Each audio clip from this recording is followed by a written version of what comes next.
yeah. Reese's for breakfast. Why not? It's basically Halloween, huh? Panther people, what up?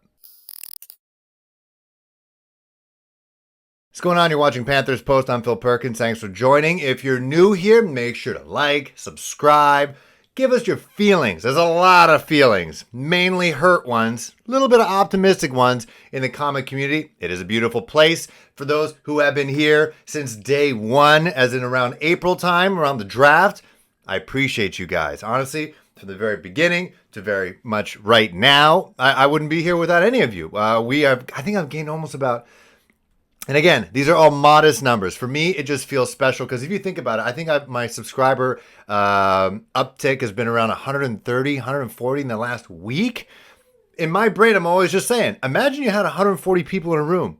That's a lot of people. That's a lot of people watching. So I appreciate you. I appreciate you. In the last video, I know it wasn't the greatest production value of all time. I was actually barbecuing outside. If you haven't watched it, take a look. I was grilling because I felt like the season was cooked after that performance against the New York Giants.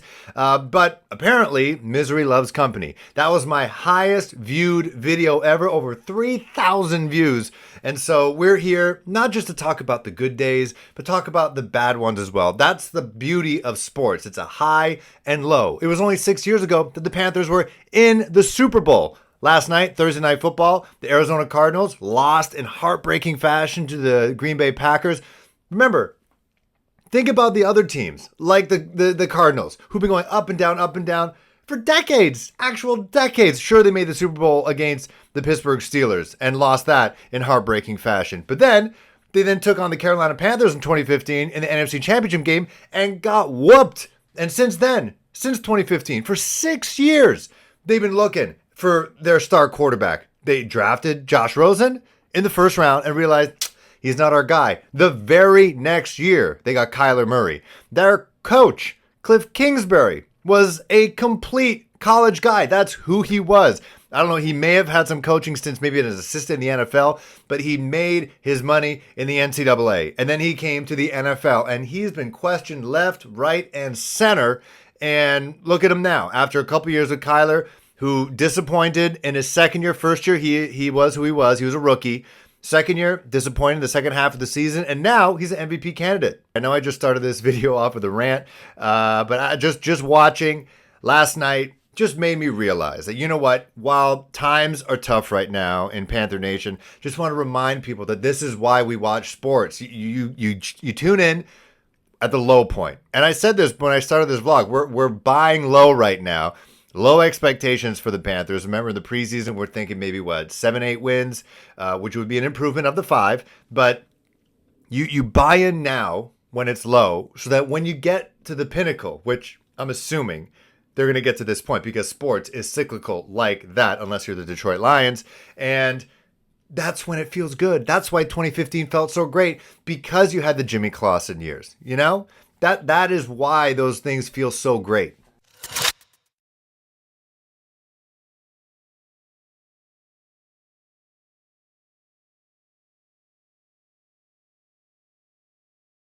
All right, there's a lot to talk about this week in Panthers Post. Let's start with the big one that broke earlier this week, that the Panthers, according to owner David Tepper, are not going to be pursuing Deshaun Watson, the quarterback with the Houston Texans, who hasn't played a single down, hasn't even dressed for the team for now.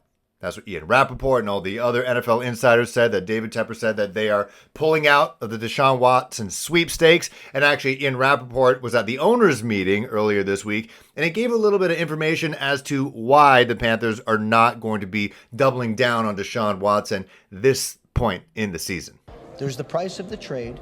That is one. And then there's the unanswered questions. And what they would like to do is sit down with Deshaun Watson, talk to him extensively, not just David Tepper, the owner, but members of the organization, key members of the organization, get to know him as a person, what he stands for, everything off the field, all of the questions they could possibly have. They want to go through that with him, Tom.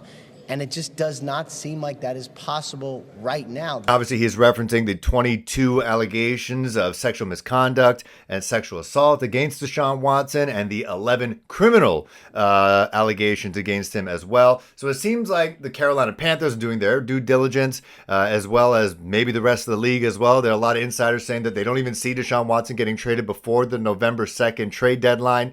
But at this point, it seems like everyone's just backing off because they realize Joe Person actually just did a survey on The Athletic and how many Panther fans would actually approve of the acquisition of Deshaun Watson, and way big time the majority. I think it's 67% said that they would not be in favor of the Panthers picking up Deshaun Watson. Specifically, if you just tie to the fact that there is a reason why Jerry Richardson had to sell the team ASAP. We haven't really seen too many owners being forced, at least in the NFL, to sell their franchise, which they own, because of something off the field. And I'll be perfectly honest, I mentioned this in previous posts that I don't think the Panthers are one elite quarterback away right now. We're going to talk about the process later on in the show because that's something people have been talking about since that brutal loss in the Meadowlands. We're going to talk about the process a bit later on the show, but let's get to some more news and notes. Of course, one of the big stories for the Carolina Panthers is that they have been bit hard by the injury bug. It's not the Baltimore Ravens bad, but there's been some pretty significant players, specifically first-team players on the offense and the defense that have just not been available because of injury. Of course, the headlines are Christian McCaffrey, but of course, J.C. Horn, Shaq Thompson, Justin Burris, Miles Hartfield. All these people are playing on the first team, and they all contribute to the success or failures of this squad. And so there was some good news posted out there earlier this week, as in like the last day or two, that linebacker Shaq Thompson, hashtag number 7, could return this Sunday against the Atlanta Falcons at the Mercedes Dome. He had a foot injury. He didn't really give too many details with that, but he said he had a foot injury and he sustained it during the Dallas game. And he said the Dallas Cowboys, amongst one of the most valuable teams in the NFL or in sports in general, they better change their turf. Because he's tried the turf at Bank of America Stadium, which everyone was hating on, but I guess he likes it because he knows good quality, because comparing what they have at the bank to what they're having at AT&T Stadium is just not the same. And he said he was wearing the wrong insoles, and so his foot got all messed up. We don't know whether it was turf toe or plantar fasciitis or something like that. But he says right now he's okay running straightforward, which is great. Running straight is a good start. But then he says running laterally, aka sideline to sideline, is a bit of an issue. And if you're going to be a linebacker whose one of his biggest traits is his athleticism, for Shaq, that's not good to hear. If you can't run sideline to sideline and you're up against the Atlanta Falcons, who got guys like Kyle Pitts and Calvin Ridley that you're going to have to keep an eye on and always kind of keep your head on a swivel and react spontaneously, not just in practice. If you can't run laterally, that's going to be a problem. Yeah, but there was a couple nicks and actually some season-ending injuries as well. Let's get to the worst part. Davion Nixon, the rookie out of Iowa, who is such a dynamic defensive lineman and adds depth to this D-line, is most likely out for the season after suffering a knee injury on Wednesday. That's going to be a big loss for the Panthers in terms of depth-wise. Cornerback C.J. Henderson, who of course the Panthers traded Dan Arnold and a 6th-round pick for the Jacksonville Jaguars, was limited in practice with a shoulder. Terrace Marshall Jr., who is having a bit of a disappointing rookie year. He's just not getting the ball as much as we thought. He's still out with the concussion that he sustained against the Minnesota Vikings. Cameron Irving, our left tackle, has a neck issue, even though he does wear the cowboy collar. He's got a neck issue, so he was limited in practice. All right, on Thursday, the offensive and defensive coordinators had their media availability, and we don't need to talk about Phil Snow. He's been doing a serviceable job and then some on the defensive side. Talk about Joe Brady, because guess what? Now, everyone is talking about Joe Brady. After scoring just 3 points against arguably or statistically one of the worst defenses in the league, Joe Brady is firmly in the crosshairs of fans, of the media, that who is this whiz kid? Who is this guy with the lineup and the glasses, and he's young, he's less than 35 years old, and he's got the swag, and he's got the juice, he's got all this stuff, but then what's going on the field? Why can't you scheme something? Look at what the New York Giants did with missing Saquon Barkley and Kadarius Toney and other starting wide receivers, And then they still managed to make plays. One bit of reporting that kind of made soft headlines was the fact that Matt Rule and Sam Darnold went back and watched film from weeks 1 to 3 to show Sam, to remind Sam that, hey, you are capable of slinging it. You are capable of making good decisions. And so that was made fun of a little bit for some reason. People thought it was strange that he was watching film. That's what people do, whether it's a motivational thing or whether it is strategy. That's what you got. If that's how his brain works, you got to see it to believe it kind of thing, like to remind yourself that, hey, you're pretty good. And if that works, great. But here's what Joe Brady had to say about, what they were trying to take in from watching the film from weeks 1 to 3 when the Panthers were, winning. I think it's just important to just go back and just look at tape from the beginning and see, hey, this is kind of how the pass game was looking initially. This is how you were looking initially. Hey, receivers, this is how our routes were looking. And us just kind of knowing that, hey, some of the plays are the same plays, and why is the execution changed? And so I think it's just us just recognizing it and just continuing to work on it. And I have no doubt that we'll be able to get it back. NFL quarterback Dan Orlovsky, who is now with ESPN. And that's what he used to do. He used to show film and then give his opinion. And unlike guys like myself, who highest level of football I ever played was 1 year in university, he played in the pros. And so I listened to guys like him as to what is actually happening on the field, what is happening with the play call, what is happening with the quarterback and their mind, or in this case, their feet. So basically what Dan Orlovsky was saying, that Sam Darnold, the reason why he's just making poor throws and thus poor decisions, it's the mind to foot connection. It's just not happening right now. And what he's saying is that Sam, instead of taking a 5-step drop to allow routes to develop, is speeding up the pace. He's just quickening it up. He is anxiously doing a very fast 3-step drop. So by the time he lets the ball go, none of the routes have developed. Players are not ready. They will be open, but they are not in the point in their route that they are open and turning their head and ready to go. And they're anticipating the ball at that point. A couple of times, including the red zone pick against the New York Giants, this has happened where his feet aren't matching the routes. And so he's just rushing it. So he said he doesn't know if it's a coaching thing, but he definitely says that the quarterback's coach, as well as Joe Brady and Matt Rule, they got to coach into Sam that, hey, your footwork is going to determine everything. I think a lot of that just starts in practice, is just just in individuals and just getting comfortable. And I think there's it can be things under center. It can be just certain plays, just certain reads where just calming the feet down and slowing it down. So it's not anything where it's a drastic something that's should take a lot of time, or it's like, how do you improve it? It's just something of just getting them under control and just slowing it down, where it's where not only the game slowing down for him, or his feet's taking him through the progressions and slowing down for him.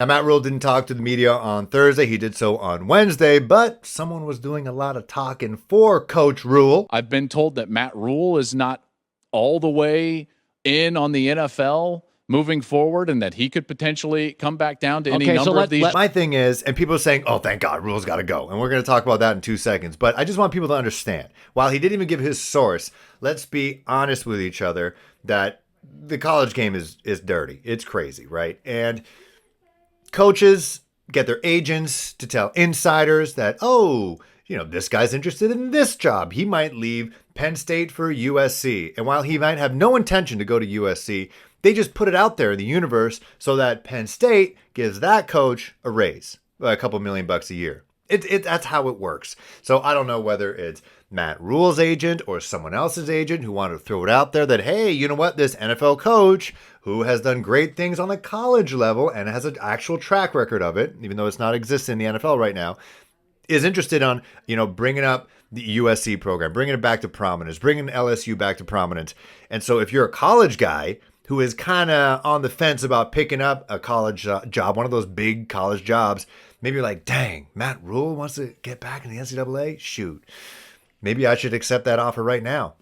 So it's all part of the game. And I'm not saying Joe Klatt is a shill. I'm just saying that someone definitely is in his ear, whether it's an agent or another head coach in the NCAA or maybe within the Panthers. I don't know.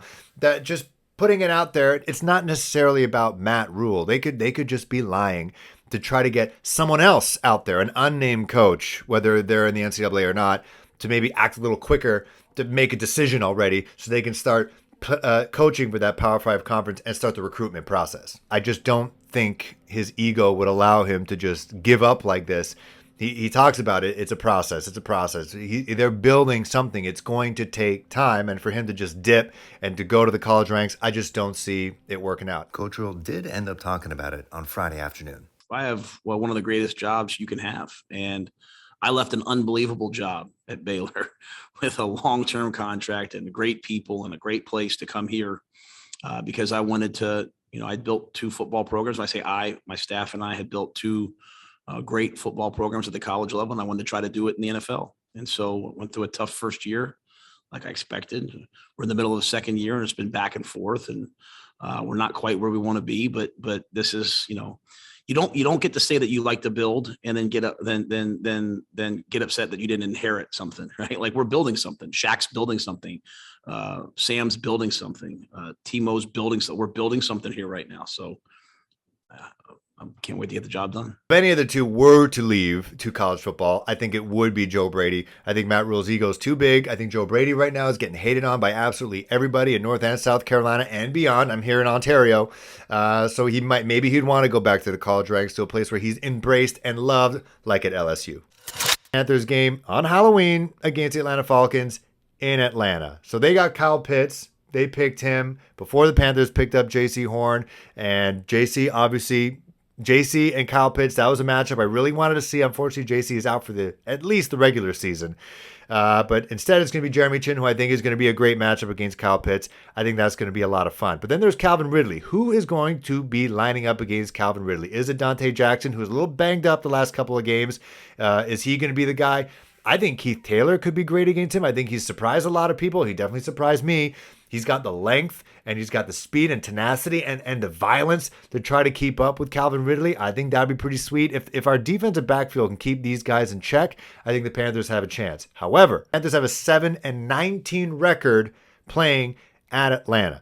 And unless that video therapy for Sam Darnold did something clicked, and maybe the rest of the offense, including the offensive line and maybe Robbie Anderson as well, watch that tape. Maybe Robbie watched last year's tape, and for them to remember, hey, you know what? I'm okay at football. I'm pretty good at this. I'm getting paid a lot of money to do this.